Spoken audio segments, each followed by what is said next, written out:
Hello everyone, welcome to Kavis academy. यहाँ पे हम डिस्कस करेंगे Hyderabad central university MSc animal biology biotechnology. Okay, तो ये 2019 का पेपर है। इसके अंदर आपको 2019 के अंदर मीन्स आपके टोटल 100 क्वेश्चंस आते हैं। ओके, तो पार्ट ए के अंदर हम फर्स्ट 25 क्वेश्चंस को डिस्कस करेंगे।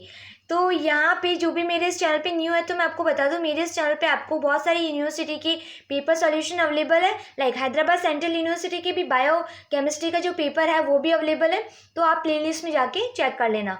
तो स्टार्ट करते हैं। ये मैंने लिया है बुकलेट कोड ए। ओके, तो यहाँ पे ये दे रखा है आपका, कुछ इन्फॉर्मेशन देख लो। टोटल 100 क्वेश्चन है और 100 मार्क्स का है। एंड यहाँ पे 0.33 आपकी नेगेटिव मार्किंग है। ओके, तो स्टार्ट करते हैं। Before we starting this video please subscribe my channel. Now question number first, nucleosome consist of. बहुत सिंपल से इजी सा क्वेश्चन है, कुछ नहीं है। आपको पता है कि जो डीएनए है ना, डीएनए एंड डीएनए हिस्टोन की हिस्टोन डीएनए के चारों ओर रैप्ट होता है। ओके, तो इस स्ट्रक्चर को हम बोलते हैं न्यूक्लियोसोम। तो जो हिस्टोन होता है, हिस्टोन की आपको पता है बहुत सारी जीन फैमिली होती है ना, 5 जीन फैमिली होती है। Like that is the H1, H2A, H2B and H3 and H4। तो टोटल कितनी जीन फैमिली है? That is the 5। ओके, तो यहाँ पे जो स्टोन होती है उसकी 5 जीन फैमिली होती है। तो इसमें क्या देखना है आपको, ये जो होता है ये वाली जो इतना वाला एरिया है ना, H1 को छोड़ दो, H1 को छोड़ के जो H2A, H2B, H3A and H4। Okay, तो ये जो 4 यूनिट होती है इसके चारों ओर जो डीएनए होता है वेप्ट होता है। फिर और नेक्स्ट आएगा, फिर और डीएनए वेप्ट होगा। तो इन दोनों को लिंक करने के लिए जो बीच में होता है that is the H1। Okay, तो ये चीज़ आप ध्यान रखना ना। तो यहाँ पे न्यूक्लियोसोम का स्ट्रक्चर पूछा गया, तो न्यूक्लियोसोम के स्ट्रक्चर में क्या होता है कि जो H2A, H2B, H3 and H4 इन सबकी दो दो यूनिट है ना, 2 कॉपीज होती मीन्स 2 कॉपीज होती है।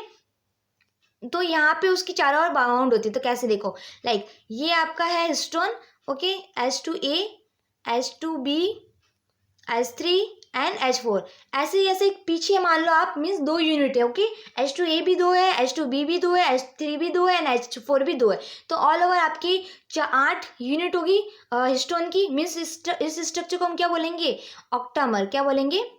ऑक्टामर। ओके, तो यहाँ पे ऑक्टामर होता है। ऑक्टामर की चारों ओर डीएनए, ये जो डीएनए होता है वो इसकी चारों ओर वेप्ट होता है। ओके, तो जब डीएनए इसकी चारों ओर, इसकी ऑक्टामर की चारों ओर वेप्ट होता है तो इस स्ट्रक्चर को हम बोलते हैं न्यूक्लियोसोम। क्या बोलते हैं? न्यूक्लियोसोम। ओके, तो यहाँ पे जो न्यूक्लियोसोम का जो बेस पेयर होता है, कितने न्यूक्लियोटाइड होता है? वो होता है आपके 147 के अप्रोक्स। ओके, तो 147 बेस पेयर के अप्रोक्स, यहाँ पे 144 146 की बेस पेयर के अप्रोक्स यहाँ पे जो डीएनए वेप्ट होता है। और कितना आपका जो होता है स्टोन होता है, वो होता है उसकी कॉपीज होती है, 2 कॉपीज होती है ना। तो ऑप्शन नंबर 3 में देखो क्या दे रखा है, 146 base pair of DNA wept around 2 copies of each H2O, Hb, H3 and H4। तो ये चीज़ बोली, इन सब की 2 कॉपीज होती है। एंड जो डीएनए होता है उसका कितना बेस पेयर होता है? 146 बेस पेयर डीएनए होता है। ओके, तो ऑल ओवर आपका ये स्ट्रक्चर है that is the nucleosome. And इसका आंसर है आपका ऑप्शन नंबर 3। तो ध्यान रखना, एक न्यूक्लियोसोम ये रहा, एक न्यूक्लियोसोम ये रहा, एक न्यूक्लियोसोम ये रहा। तो यहाँ पे जो H1 होता है ना, H1 पीछे रह गया था। तो H1 होता है इन दोनों, यहाँ पे 2 न्यूक्लियोसोम को मिलाता है ना।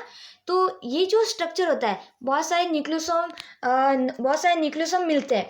तो ये स्ट्रक्चर बनाता है आपका क्रोमेटोसोम, है ना। क्या बनाता है? क्रोमेटोसोम। तो अगर यहाँ पे न्यूक्लियोसोम ना देके क्रोमेटोसोम पूछा जाता तो आपका आंसर होता that is a DNA plus histone plus H1। Okay, फिर अगर आपका सोलिनॉइड्स पूछ लिया था तो कुछ नहीं है, ये इस टाइप का स्ट्रक्चर बनाता। लाइक ये न्यूक्लियोसोम है, ये न्यूक्लियोसोम है, ऐसे गोल गोल गोल इस टाइप का स्ट्रक्चर है ना, सोलिनॉइड शेप का ऐसा स्ट्रक्चर बनाता, वो सोलिनॉइड हो जाता। फिर सोलिनॉइड मिलके आपका क्रोमेटिड बनाता, फिर क्रोमेटिड मिलके आपके 2 क्रोमेटिड मिलके आपका बनाता क्रोमोसोम। तो ऐसे करके क्रोमोसोम का स्ट्रक्चर बनता है। ओके, तो क्रोमेटिन भी अगर जो डीएनए है टाइटली बाउंड है तो उसको हम बोलेंगे हेट्रोक्रोमेटिन, अगर लूजली बाउंड है तो उसको हम बोलेंगे ह्यूक्रोमेटिन। तो ये सारी चीज़ें ध्यान रखना। तो ऑल ओवर आपका जो आंसर है that is the option number 3। Now question number second, example of hemimetabolous insect. Hemimetabolous means जो मेटामॉर्फोसिस है वो कैसे? इनकम्प्लीट है। देखो, जो कंप्लीट मेटामॉर्फोसिस होता है उसके अंदर क्या होता है कि जो एग है, जो इंसेक्ट है ना, वो एग ले करेगा। एग के बाद क्या होगा? एग हैच होगा। क्या लार्वा निकलेगा। ओके, तो लार्वा के बाद फिर वो इनएक्टिव फॉर्म में आएगा प्यूपा। ओके, फिर प्यूपा के बाद में क्या आएगा, एडल्ट। तो ये 4 स्टेप्स होते हैं नॉर्मल एक मेटामॉर्फोसिस को कंप्लीट करने के लिए। ओके, तो यहाँ पे जब ये चारों स्टेप लेता है that is known as the complete metamorphosis. Okay, holometabolous. Okay, तो यहाँ पे क्या होता है ना कि यहाँ पे क्वेश्चन में क्या दे रखा है, हेमी मेटाबॉलस, हाफ। ओके, तो इस कंडीशन में क्या होती है, जो प्यूपा कंडीशन है वो नहीं होती है। प्यूपा कंडीशन नहीं है मीन्स इसकी जो लाइफ साइकिल कैसी होगी, एग होगा, एग हैच होगा, उसमें से लार्वा निकलेगा, लार्वा फिर डेवलप होके एडल्ट में कन्वर्ट करेगा, एडल्ट में कन्वर्ट होगा। ओके, तो ये होता है आपका हेमी मेटाबॉलस। तो हेमी मेटाबॉलस बहुत सारे इंसेक्ट शो करते हैं, लाइक आप हेमिप्टेरा होता है वो हेमी मेटाबॉलस शो करता है, लाइक उसके एग्जाम्पल है लाइक एफिड्स हुआ, वाइट फ्लाई हुआ, सिकाडास हुआ, लीफ ऊपर हुआ, ट्रू बग हुआ, है ना, ट्रू बग। फिर ऑर्थोप्टेरा के अंदर भी कुछ आता है लाइक ग्रास ऊपर हुआ, लॉकस हुआ, क्रिकेट हुआ, है ना, तो मैंटिस हुआ, प्रे मैंटिस हुआ। तो ये सारे क्या आते हैं, ये आपके हेमी मेटाबॉलस मीन्स इनकम्प्लीट मेटामॉर्फोसिस की एग्जाम्पल्स है। तो यहाँ पे देखो मस्का डोमेस्टिका, एपिस इंडिका, है ना, वेस्पुला वल्बिर, ये तो आपका वही है लाइक येलो फ्लाई होती है ना, है ना, येलो बी उसको बोलते हैं। तो यहाँ पे ये सारे तीनों, ये सारे कंप्लीट मेटामॉर्फोसिस की एग्जाम्पल है ना, ये हेमी मेटाबॉलस की एग्जाम्पल नहीं है। इसका जो ऑप्शन नंबर फर्स्ट है वो आपका है हेमी मेटाबॉलस। ये जो आपको दे रखा है दैट इज द अंको पैल्टस, है ना, फेसियटस। तो ये जो ऑप्शन नंबर फर्स्ट है वो आपका है करेक्ट। क्यों है, क्योंकि इसका नाम ये रहा, ये क्या है आपका बग है ना, ट्रू बग है। इसको तो आपने आराम से कहीं ना कहीं देखा ही होगा। तो ये बग है, और तो बग के अंदर क्या होता है, डायरेक्ट ये होता है, एग है, एग से लार्वा, लार्वा से एडल्ट। ओके, तो यहाँ पे प्यूपा स्टेज नहीं आती है। सो ऑप्शन नंबर सेकंड है आपका correct. Now question number third, which of the following compound have highest dipole moment. तो डाइपोल मोमेंट, तो यहाँ पे कुछ स्ट्रक्चर है ना, तो यहाँ पे सबसे ज़्यादा हाईएस्ट डाइपोल मोमेंट पूछा गया है। तो ये जो स्ट्रक्चर है लाइक क्लोरीन है, एक ही क्लोरीन है इसका, तो ये इसका हाईएस्ट डाइपोल है। यहाँ पे 2 क्लोरीन है तो कैंसिल आउट हो जाएंगे, फिर 3 क्लोरीन है, 2 कैंसिल आउट हो जाएगा, एक बचेगा, 4 है तो चारों के चारों कैंसिल आउट हो जाएंगे, मीन्स कम डाइपोल मोमेंट बचेगा। तो ऑल ओवर यहाँ पे जो हाईएस्ट डाइपोल मोमेंट है वो आपका होगा इसका, है ना, that is the chloromethane. Okay, CH3Cl। तो ये सीक्वेंस ध्यान रख लेना आप। तो CH3Cl का आपका है 1.87 की डाइपोल मोमेंट होता है। फिर वही है 1.60 आपका डाइक्लोरोमीथेन का होता है, फिर ट्राइक्लोरोमीथेन का और कम, फिर टेट्राक्लोरोमीथेन का और कम, है ना, chloroform that is the tetrachloroform. So option number first है आपका correct, that is the highest dipole moment पूछा गया है। तो हाईएस्ट डाइपोल मोमेंट आपका है CH3Cl, that is the chloromethane. Okay, तो ऑप्शन नंबर थर्ड है आपका करेक्ट। नाउ क्वेश्चन नंबर 4, बहुत इजी क्वेश्चन है, autophagy is facilitated by. Autophagy, है ना, तो यहाँ पे आपको लाइसोसोम के बारे में सुना होगा बहुत अच्छे से। तो यहाँ पे ऑटोफैगी मीन्स खुद की जो भी वेस्ट जो भी डेड सेल है उसको डाइजेस्ट कर लेती है ना, लाइसोसोम, एंड खुद की सेल को भी लाइसोसोम डाइजेस्ट कर लेती है, तो इसको सुसाइड बैग भी बोलते हैं। तो यहाँ पे जो ऑप्शन नंबर 4 है ना, सो ऑप्शन नंबर थर्ड है lysosome, that is the correct answer. तो autophagy is facilitated by lysosome. तो ये चीज़ आपको मैंने बोली थी, है ना, तो यहाँ पे सेल का डाइजेशन लाइसोसोम के थ्रू होता है, अगर ऑटोफैगी के थ्रू हुआ। अगर प्रोग्राम सेल डेथ है किसी एपोप्टोसिस की वजह से हुआ, है ना, तो एपोप्टोसिस हुआ तो उसके अंदर माइटोकॉन्ड्रिया आपका आंसर आता। तो ध्यान रखना, तो इंटरेस्टिंग एंड एक्सटेंसिव पाथवे होता है, तो वहाँ पे जो पाथवे होता है उसके अंदर माइटोकॉन्ड्रिया बहुत प्ले इंपॉर्टेंट रोल बनाता है। ओके, तो अगर यहाँ पे एपोप्टोसिस दे रखा होता तो आपका आंसर माइटोकॉन्ड्रिया होता, बट यहाँ पे ऑटोफैगी दे रखा है, तो आपका आंसर ऑप्शन नंबर थर्ड होगा, that is the lysosome. Okay, so option number third है आपका correct.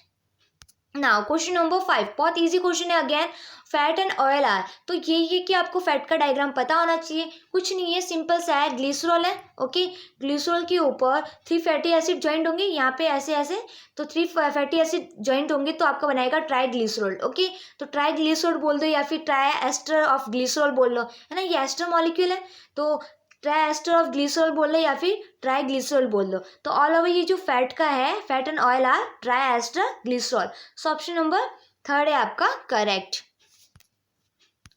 Now question number 6, function of GABA is central nervous system is. तो वही है कि आपको न्यूरोट्रांसमीटर है, आपको ध्यान रखना है कि कौन सा न्यूरोट्रांसमीटर क्या वर्क करता है। तो टाइप ऑफ न्यूरोट्रांसमीटर 3 टाइप के होते हैं। एक होता है आपका एक्साइटेटरी, एक होता है इनिबिटरी, एक होता है बॉथ, दोनों काम करेगा ना। तो ध्यान रखना, जो एक्साइटेटरी है that is the glutamate, aspartate and the nitric oxide. Okay. Inhibitory है जो नर्वस सिस्टम की सिग्नल्स को इनिबिट करता है, तो that is the glycine, GABA, serotonin and dopamine. Okay. And बहुत दोनों जैसे वर्क करे, that is the acetylcholine and the norepinephrine. Okay. तो यहाँ पे जो गाबा है that is inhibitory, neuro inhibitory work, nervous system में इनिबिटरी वर्क करेगा, मीन्स न्यूरल इनिबिशन करेगा। सो ऑप्शन नंबर ए है आपका करेक्ट। ओके। ना question number 7, the total entropy of the universe is. तो ये क्या होता है कि जो एंट्रोपी है ना, डेल्टा एस यूनिवर्स की हमेशा इंक्रीज होगी। ध्यान रखना, हमेशा यूनिवर्स की इंक्रीज होती है। फोटोसिंथेसिस का एक्सेप्शन है, वो चीज़ अलग है। बाकी जो एंट्रोपी होती है वो हमेशा यूनिवर्सल की इंक्रीज होती है। लाइक कैसे होता है कि जो सिस्टम है ना, सिस्टम की एंट्रोपी हमेशा डिक्रीज होगी, प्लस सराउंडिंग की जो एनर्जी है, वेट, जो सिस्टम की एनर्जी है वो हमेशा डिक्रीज होती है, प्लस सराउंडिंग एनर्जी है वो हमेशा इंक्रीज होती है। तो ऑल ओवर जो नेट प्रोडक्ट आता है यूनिवर्स का, that is the increase. Okay. तो यहाँ पे जो आंसर होगा ऑलवेज इंक्रीज। जो एंट्रोपी होती है वो हमेशा इंक्रीज होती है। कुछ नहीं, ये सिंपल सा बायोकेमिस्ट्री का टॉपिक है एंट्रोपी का, है ना। तो वो चीज़ आप एक बार लर्न कर लेना। सो ऑप्शन नंबर फर्स्ट है आपका correct. Now question number 8, malaria is transmitted by which of the following mosquito.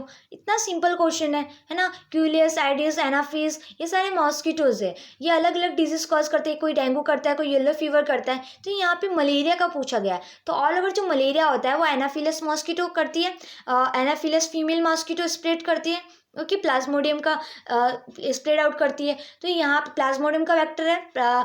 तो यहाँ पे जो आपका आंसर है दैट इज एनाफिलस मॉस्किटो की female mosquito. So option number third है आपका correct. Now question number 9, polymer chain reaction is invented by. कुछ नहीं है, polymer chain reaction that is a PCR. PCR तो वैसे जितनी भी कंपटीशन एग्जाम है, लाइक कोई भी कंपटीशन एग्जाम दो, वहाँ पे पीसीआर का एक क्वेश्चन तो आपको मिल ही जाएगा, है ना। तो यहाँ पे किसने इन्वेंटेड किया था? Option number first, that is the carry Mullis. तो ऑल ओवर चीज़ ये है कि जो पीसीआर टॉपिक है, लाइक उसके अंदर कौन कौन से इंग्रेडिएंट यूज़ आता है, वो किस लिए यूज़ आता है, क्या चीज़ होती है, क्या इसके स्टेप्स होते हैं, है ना। सारे स्टेप्स के नाम, लाइक डीनेचुरेशन होता है, क्या होता है, हाई टेम्परेचर कितना टेम्परेचर देते हैं, इसके अंदर क्या चीज़ यूज़ होती है। तो ऑल ओवर चीज़ ये है कि जो पीसीआर है वो अच्छे से लर्न कर लेना। ओके। पीसीआर का यूज़ क्यों होता है ना, डीएनए एम्प्लीफिकेशन, डीएनए की कॉपीज बनाने के लिए। सो ऑप्शन नंबर फर्स्ट है आपका correct. Now, question number 10, which of the following compound will give positive iodoform test? तो वो ये कि आइडोफॉर्म के presence, iodoform test means iodoform present है कि नहीं है, तो कौन देगा? That is option number B. Okay. Two pentanone, option number B होता है आपका करेक्ट ना। तो यहाँ पे आपको क्या करना है कि केमिस्ट्री के क्वेश्चंस इस टाइप के, लाइक किसकी टेस्टिंग हो रही है ना, लाइक प्रोटीन की प्रेजेंस में कौन सा टेस्ट करते हैं, लिपिड की, कार्बोहाइड्रेट की, ये सारे जितने भी टेस्ट है ना, उसके अंदर कौन कौन से कंपाउंड यूज़ कर रहे हैं आप, तो वो सारे टेस्ट एक बार आप अच्छे से देख लेना। ओके। तो यहाँ पे मैं आपको पेपर सॉल्यूशन के साथ साथ टॉपिक्स भी बताती जा रही हूँ। तो जो जो टॉपिक्स मैं बोलती हूँ वो सारा एक बार, जैसे जैसे मैं पेपर सॉल्व कराती जाऊँगी, टॉपिक भी आप अच्छे से एक बार लर्न करते जाना। ओके। तो ऑल ओवर ये चीज़ यही होती है कि ऐसा नहीं कि पेपर सॉल्व किया काम चल गया, नहीं। आपको कौन सा टॉपिक, कौन सा क्वेश्चन किस टॉपिक से आया, उस टॉपिक को अच्छे से करोगे तो भी आप क्वेश्चन के साथ डील कर पाओगे, है ना। सो ऑप्शन नंबर बी है आपका correct now. Question number 11, which of the following animal sterile. तो वही है कि जो कोलेस्ट्रॉल होता है वो एनिमल्स के अंदर प्रेजेंट होता है। सो ऑप्शन नंबर डी होगा आपका करेक्ट। कोलेस्ट्रॉल वही है कि प्लाज्मा मेम्ब्रेन की जो रिजिडिटी है या फिर फ्लूडिटी है उसको मेंटेन करके रखता है ना। तो ऑल ओवर जो एनिमल के अंदर बहुत इंपॉर्टेंट प्ले रोल करता है। प्लांट के अंदर नहीं होता है, प्लांट के अंदर लाइक अलग होता है, लाइक स्टिग्मा स्टेरॉल हो जाता है ना। तो अलग अलग ऑर्गेनिज्म में कोलेस्ट्रॉल मीन्स स्टेरॉल्स होता है वो अलग अलग प्रेजेंट होता है ना, अलग अलग नेम से इसको जाना जाता है। सो ऑप्शन नंबर एनिमल का पूछा गया, तो एनिमल का आपका है कोलेस्ट्रॉल बी। तो ऑल ओवर ये जो कोलेस्ट्रॉल वाला टॉपिक है वो भी आप अच्छे से लर्न कर लेना। कुछ नहीं है, सिंपल सा आपका प्लाज्मा मेम्ब्रेन का जो टॉपिक पढ़ोगे तो उसके अंदर आपको कोलेस्ट्रॉल के बारे में बेसिक आइडिया मिल जाएगा। तो कोलेस्ट्रॉल का प्रिकर्सर कौन है, लाइक स्टेरॉइड हार्मोन है, नहीं सॉरी, स्टेरॉइड हार्मोन का प्रिकर्सर कौन है, दैट इज द कोलेस्ट्रॉल, है ना। तो ये सारी चीज़ें आप देख लेना, है ना। सो ऑप्शन नंबर डी है आपका करेक्ट। नाउ क्वेश्चन नंबर 12, ऐसा unit of radio activities is. तो रेडियो एक्टिविटी के बारे में भी क्वेश्चन आता है, like half life, full life, या अगर ये रिलीज हुआ तो क्या हुआ, कुछ नहीं है, नॉर्मल से चार चार्ट होते हैं, है ना। Nuclear fusion, nuclear fusion activity होती है। ओके, तो इसकी जो ऐसा ही यूनिट है that is the becquerel. Option number C है आपका करेक्ट।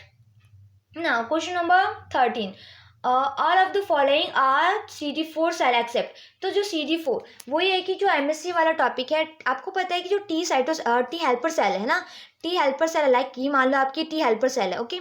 तो इसकी सरफेस के ऊपर CD4 होगा। तो इसी की जो CD4, जो T helper cell and T cytotoxic cell, इन दोनों के ऊपर जो मार्कर प्रोटीन होता है that is the CD4 and CD8, उनकी प्रेजेंस से ही पता चलता है कि ये हेल्पर सेल है और ये साइटोटॉक्सिक टी सेल है ना।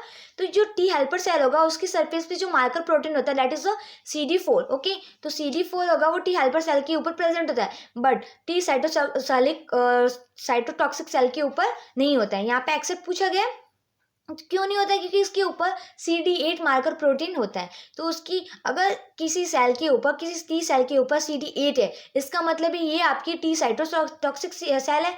अगर उसका सरफेस पे अगर 4 है तो इसका मतलब वो है ये टी हेल्पर सेल है, ओके। तो ये जो एक चीज़ और ध्यान रखना कि जो टी हेल्पर सेल है वो MSc सेकंड के साथ इंटरेक्ट करेगी, किसके साथ, MSc सेकंड के साथ, okay.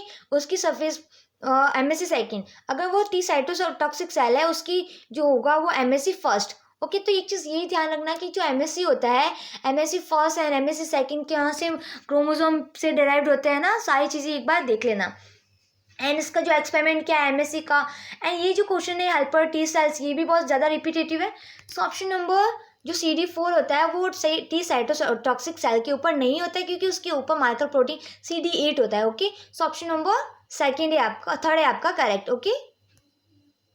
Now question number 14, which of the following metal ion require for enzymatic cleavage of type second restriction endonuclease. तो वही है कि जो रेस्ट्रिक्शन एंडोन्यूक्लियस है ना, एंडोन्यूक्लियस क्या करता है, डीएनए के फ्रैगमेंट्स को ब्रेक करता है ना। तो यहाँ पे जब हम एक्सपेरिमेंट करते हैं तो वहाँ पे सेकंड रेस्ट्रिक्शन एंडोन्यूक्लियस यूज़ करते हैं डीएनए को स्पेसिफिक एक साइड से कट करने के लिए। तो ऑल ओवर यहाँ पे जो रिक्वायरमेंट्स होती है उसकी हमें मैग्नीशियम आयन की, वो भी 2 मॉलिक्यूल्स ऑफ मैग्नीशियम आयन्स की रिक्वायरमेंट होती है ना, 2 molecule 2Mg2+, okay. So option number B होगा आपका करेक्ट। तो वही है कि जो जितने भी आयंस है, micro ions, micro nutrient and the macro nutrient, इन सब का क्या रोल होता है ना। स्पेशली आपके जो बायोटेक्नोलॉजी है वहाँ पे यूज़ ज़्यादा होता है, डीएनए आरएनए है ना, लाइक कोई भी किसी को भी ग्रो कराना हो तो वहाँ पे माइक्रो एंड मैक्रो आयंस का यूज़ होता है। तो ऑल ओवर एक चार्ट होता है ना, एज ए को फैक्टर यूज़ आता है, ओके। तो को फैक्टर के रूप में यूज़ आता है, तो उनका सबका एक चार्ट एक बार अच्छे से देख लेना कि कौन कौन से को फैक्टर है, कहाँ पे यूज़ आ रहे हैं, okay. Now, question number 15. Equivalent mass of the metal is double than that. Sorry, wait. Equivalent mass of the metal is double than what? Oxygen molecule. जो ऑक्सीजन का मॉलिक्यूल से उससे ज़्यादा है mass, equivalent mass, okay. Then how many times of mass of oxide greater than mass of metal. तो ये आपको पूछा गया है कितना है, डबल है। तो यहाँ पे इसका जो एक्सप्लेनेशन है यहाँ सामने रखा है आपका, है ना। तो यहाँ पे क्या है देखो, ऑक्सीजन का मास कितना है, इक्विवेलेंट मास ऑफ ऑक्सीजन कितना है, 8 है। एंड यहाँ पे मेटल का ऐसा डबल है, मीन्स 16 हो गया, ओके। तो यहाँ पे जो 16 है दैट इज द, अगर यहाँ पे एल्कलाइन अर्थ मेटल है ना, उसका जो मॉलिक्यूलर मास है वो डबल है, ओके। डबल है मीन्स इट विल बी 32, 16 का 32 हो जाएगा। फिर हम वापस हमें ऐड करना है, फिर 32 प्लस 16 प्लस 48, फिर 48 का हाफ करना है आपको, फिर 24 होगा, मीन्स 24 कितना है, इसका 1.5 डबल है ना, मीन्स 8 टू ज़ा 16, 8 3 ज़ा 24 है ना। तो यहाँ पे कितना है, 1 है, 1.5 डबल है। सो ऑप्शन नंबर आपका होगा 1.5 टाइम्स, दैट इज़ द ए। इसको कुछ नहीं, वीडियो को पॉज करना, अच्छे से वापस पढ़ो, आपको समझ में आ जाएगा। सो ऑप्शन नंबर ए आपका correct. Now question number 16, invertebrate breathe through. तो यहाँ पे जो इनवर्टिब्रेट्स होते हैं आपको पता है कि वो गिल्स एंड स्किन के थ्रू भी रेस्पिरेशन करते हैं। सो ऑप्शन नंबर बी है आपका करेक्ट। तो वही है कि जितने भी ऑर्गेनिजम्स है ना, जितने भी वर्टिब्रेट्स है, इनवर्टिब्रेट्स, इसके अंदर जो रेस्पिरेटरी ऑर्गन्स है वो कौन से है, कौन सा यूज़ करते हैं, कितना चैम्बर्स का हार्ट है ना, सारी चीज़ें एक बार देख लेना। Okay, now question number 17, which of the following vertebrae have highest number of endangered species. तो कोई रेप्टाइल बोलते, कोई मैमल्स बोलते, बट यहाँ पे जो आंसर है दैट इज द मैमल आएगा, है ना। सो ऑप्शन नंबर बी होगा आपका करेक्ट। तो जो मैमल्स है वो high number of endangered species में आ गए। Okay, so option number B है आपका correct. Now question number 18, Brunner's gland are present in. तो ये क्या होता है कि ये जो स्मॉल इंटेस्टाइन का जो ड्यूडेनियम वाला पार्ट है वहाँ पे प्रेजेंट है, सब म्यूकोसा ऑफ द ड्यूडेनियम। ओके, तो ये ग्लैंड क्या करती है कि जो लाइक यहाँ पे ये आपका स्टमक है, इसके बाद क्या आता है, स्मॉल इंटेस्टाइन आता है, यहाँ पे ड्यूडेनियम वाला पार्ट होता है। तो यहाँ पे जो डाइजेस्ट सिस्टम है, सॉरी स्टमक है, स्टमक के अंदर आपको पता है कि बहुत सारे हाइड्रोलाइटिक एंजाइम प्रेजेंट होते हैं, एचसीएल प्रेजेंट होता है ना।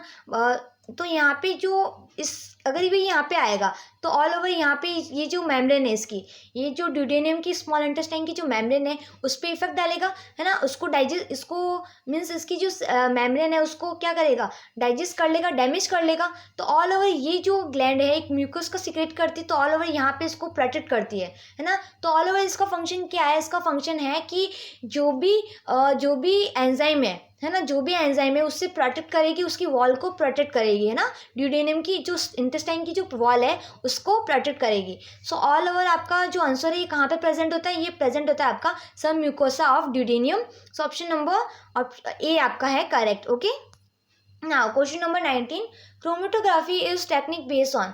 तो जो क्रोमेटोग्राफी है आपको पता ही है कि इसके अंदर हम यूज़ करते हैं ना, अमीनो एसिड का भी सीक्वेंस का पता लगाते हैं, कौन सा अमीनो एसिड है, बहुत सारी चीज़ों में यूज़ आता है ना। तो यहाँ पे पहले चीज़ क्या होती है, ये ऑब्जर्व होगा and then disperse of solute, है ना।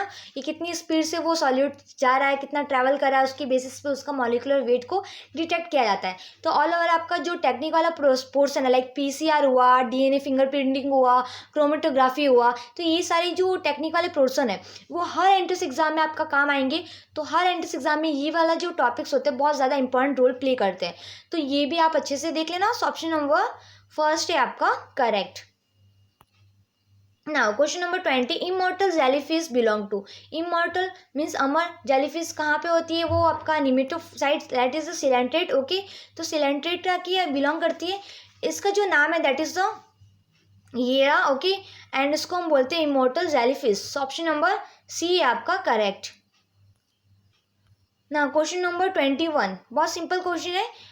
1.2 KB fragment of DNA has a unique site of. ये जो 1.2 KB फ्रेगमेंट है डीएनए का, है ना, इसका जो यूनिक साइट है that is the Eco R I, that is the 400 base pair. Okay, PSTI site is the 500 base pair.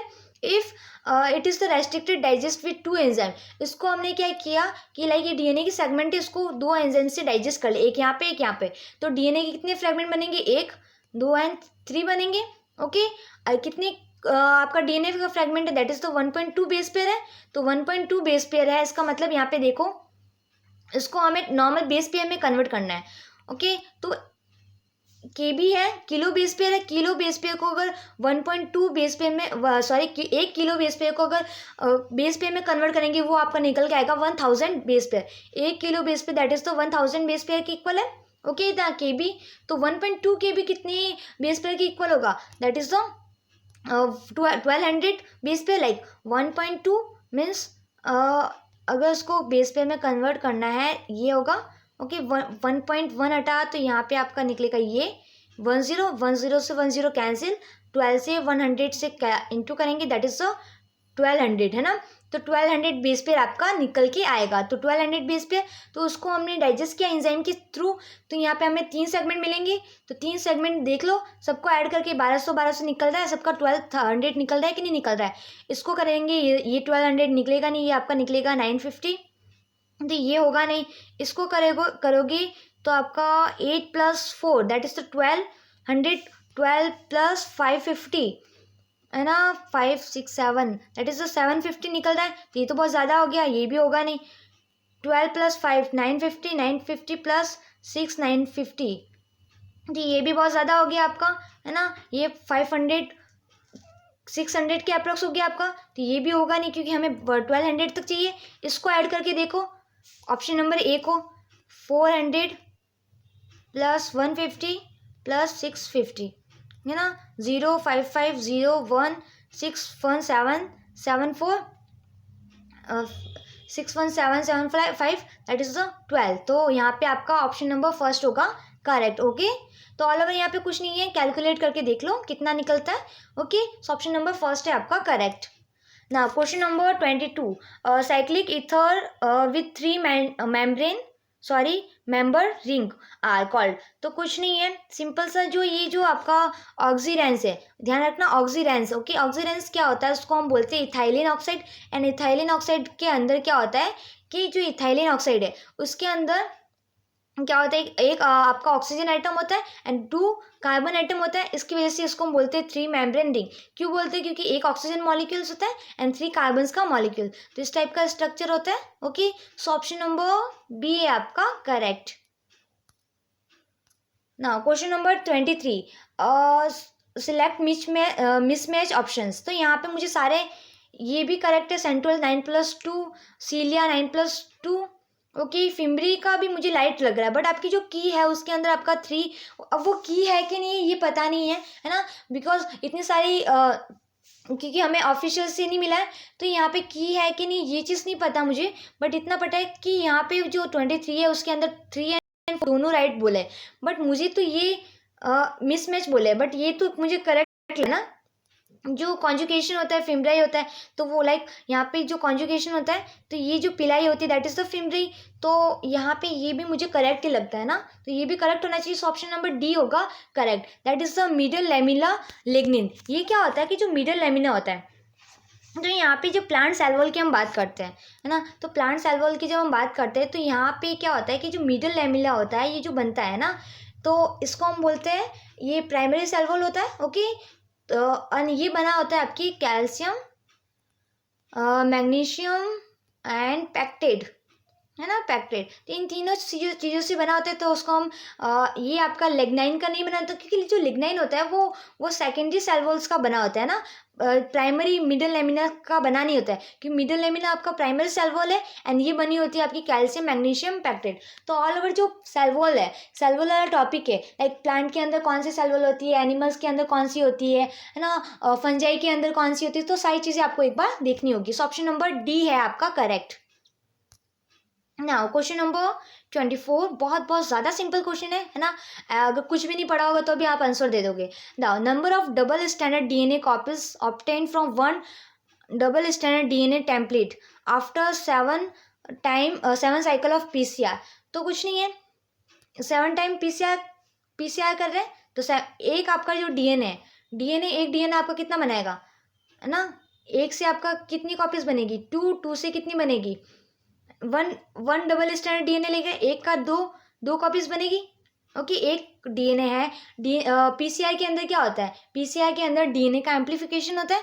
DNA amplification means जो एक कॉपी एक है तो उसका 2 बनेगा, 2 से 4, 4 से 8, 8 से 16, 16 से 32, 32 से 64, 64 से 64 से ऐसे करके आप करोगे, डबल डबल डबल करते जाओगे, 7 बार डबल करोगे तो आपका जो आंसर निकलेगा दैट इज तो 128। ओके, डबल करके देख लो। ओके, सो 128 आपका आंसर निकलेगा। 7 साइकिल दे रखा है, सो वही ये डबल करते जाओ 7 साइकिल में, सो 128 आपका आंसर निकल के आएगा। सो ऑप्शन नंबर बी है आपका करेक्ट।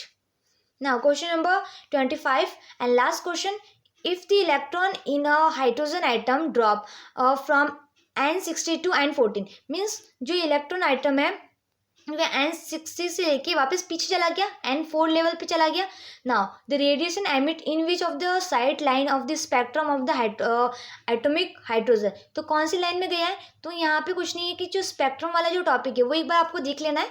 ओके, तो यहाँ पे क्या है कि 6 से लेके 4 में चला गया, पीछे चला गया वापस, मीन्स यहाँ पे आपको N4 का देखना है, तो N4 ये रहा, N4 में आपको कौन सा आता है, that is the bracket series. Okay, तो ब्रैकेट सीरीज आएगा, सो ऑप्शन नंबर डी है आपका correct, that is the bracket. बलमार अगर पूछा जाता तो बलमार देखो यहाँ पे सेकंड में एंड अगर 6 से लेके 2 में जाता है ना तो 2 का आपका बलमार आता। पेस्चेन आपका ये दे 3 का दे रखा है, लाइमेन आपका दे रखा है 1 का है ना, तो ऑल ओवर ये आपका एक बार इसको देख लेना अच्छे से। ओके, इस ऑप्शन नंबर आपका होता है डी करेक्ट। ओके, तो यहाँ पे हमने डिस्कस किया टोटल 25 क्वेश्चंस को। मिलते हैं नेक्स्ट पार्ट के अंदर। अगर आपको वीडियो अच्छी लगी देन मुझे कमेंट में ज़रूर बताना, एंड जो भी डाउट है तो वो भी कमेंट में बताना। वो ये कि अगर आप रेगुलर वीडियोज़ देखोगे तो अगर आपका अभी डाउट आ जाएगा तो मैं नेक्स्ट वीडियो जो अपलोड करूँगी तो उसके अंदर आपको वो डाउट क्लियर कर लूँगी, है ना। तो ये चीज़ होती है। अगर आपको वीडियो अच्छी लगी आप वीडियो को लाइक करना एंड कमेंट में ज़रूर बताना। एंड अगर आप मेरे चैनल पे फर्स्ट टाइम विजिट किया है then please subscribe my channel and video को अपने फ्रेंड्स के साथ जरूर शेयर करना। So thank you so much for watching my video. Bye bye, take care.